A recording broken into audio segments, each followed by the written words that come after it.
Deep in the Peruvian desert sits a city older than the Pyramids of Giza. 6 massive temples, sunken plazas, an entire civilization, built 5,000 years ago. But 2 questions have haunted everyone who's ever studied it. First, how did they pull off something this massive without a single king, a single weapon, a single war? And second, why did the world spend an entire century refusing to believe any of it was even real?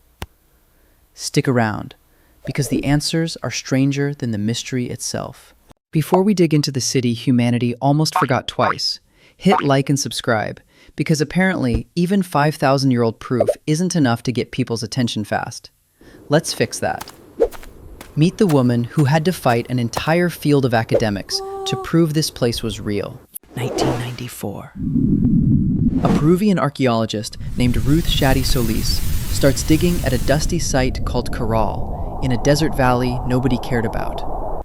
Everyone knew the site was young, maybe a few hundred years old, some minor outpost, not worth the funding.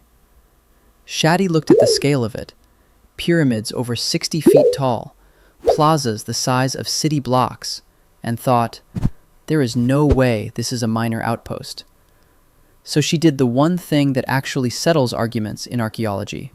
She sent samples for radiocarbon dating. In 2001, the results came back. Not a few hundred years old, not even a few thousand.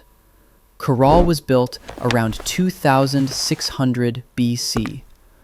That made it the oldest known city in the Americas by over 1,000 years. Older than the once assumed first civilizations of Mesoamerica, practically a contemporary of the pyramids at Giza. And the reaction from the international academic community was not gratitude. It was skepticism, funding delays, peer reviewers who quietly assumed a woman working out of a Peruvian institute must have gotten the science wrong. Shady's response, essentially, cool, let's run the dating again. Same result. Then a third time. Same result. Reader, the desert outpost was right, and everyone who doubted her was wrong. Today, Caral is UNESCO World Heritage listed, and Shady is considered one of the most important archaeologists alive. But for almost a decade, the oldest city in the Americas sat there, fully excavated, and the world just didn't want to update its notes. So what did Shady actually dig up?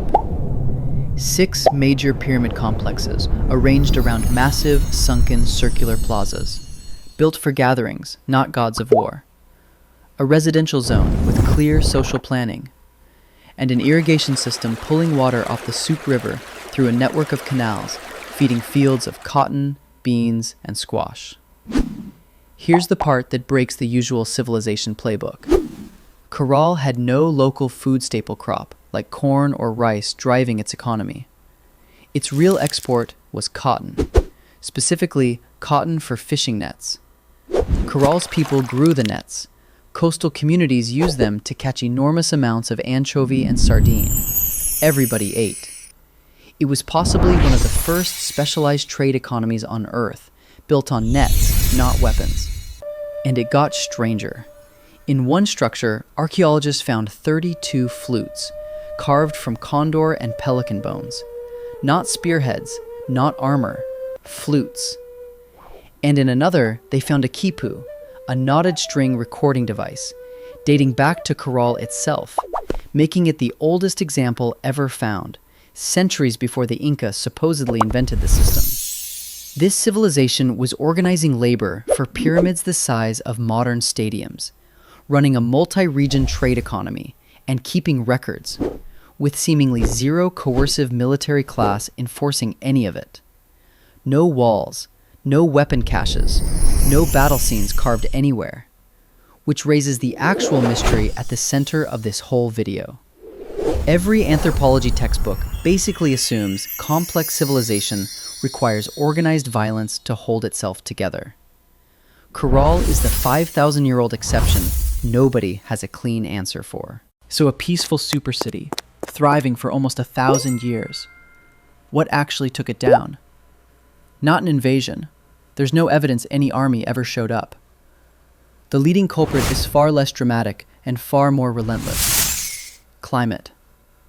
Sediment records show recurring El Niño events battering the coast, catastrophic flooding, followed by drought, followed by shifting sand dunes that crept inland and began burying agricultural land.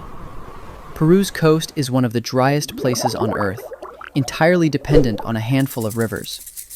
When those rivers destabilize, the entire economic model, cotton nets, fish, trade, starts to wobble. Some researchers also point to soil salinization from centuries of irrigation, the same slow poison that hit ancient Mesopotamia.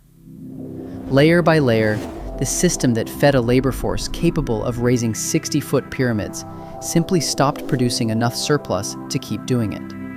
Around 1800 BC, construction at Caral quietly stops. No burn layer, no mass grave, no final battle scarring the plazas. The population doesn't get conquered. It disperses, moving to smaller settlements up and down the valley, taking what they'd learned with them into cultures that would rise centuries later. The pyramids weren't destroyed. They were simply left. And over the following centuries, the desert did what deserts do.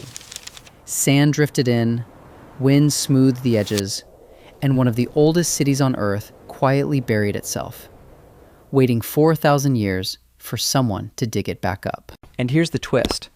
Caral almost got erased twice. Fast forward to the 2000s. Peru is developing fast. New roads, new housing, new agricultural land, all creeping toward the Supe Valley. Looters had already been raiding lesser-known sites nearby for artifacts to sell. Shady didn't just excavate Caral. She spent years fighting to get the entire valley legally protected, lobbying for UNESCO status, pushing back against development proposals that could have paved straight through the site. In archaeology, finding something old is only half the job. The other half is making sure it survives long enough for anyone else to see it. Caral got that protection in 2009. The oldest city in the Americas, buried by sand for 4,000 years, rediscovered, doubted for a decade, and then, barely, saved from being paved over in the same generation that finally proved it was real. So what does Caral actually prove? Maybe the biggest assumption in the story of civilization, that big, organized, monument-building societies need conquest, hierarchy enforced by violence, or a warrior class to hold themselves together. For nearly 1,000 years, one of the most sophisticated societies on the planet ran on trade, music, and irrigation instead. It didn't fall to an enemy.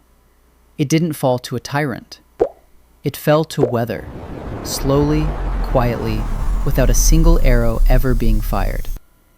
And it almost got forgotten a second time, not by sand, but by paperwork and bulldozers, until one archaeologist refused to let that happen.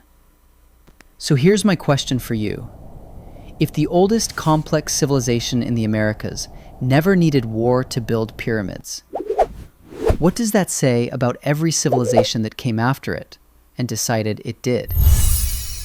Tell me what you think in the comments. And subscribe. Unlike Caral, this channel could use a few thousand more years of visibility. See you in the next one.